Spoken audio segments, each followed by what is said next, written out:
Bismillahirrahmanirrahim. Ya evvelu, ya ahiru, ya qadiru, ya rahimul mesakin, ya erhamer rahimin.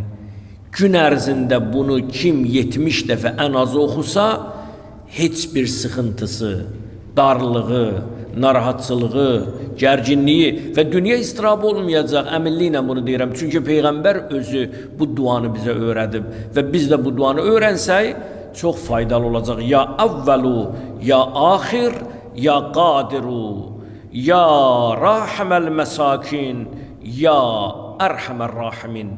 Nə deməkdir bu, tərcüməsi nədir?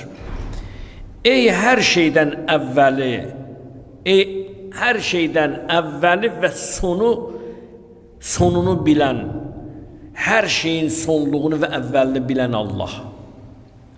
Ey gücü hər şeyə yetər, gücü çatan, qadir olan Allah.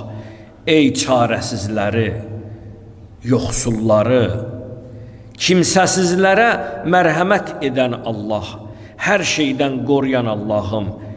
Ey qullarına hər kəsdən çox acıyan, mərhəmət edən Allahım, bizləri də qoru və bizlərə də rəhm et və sıxıntılardan bizləri qoru.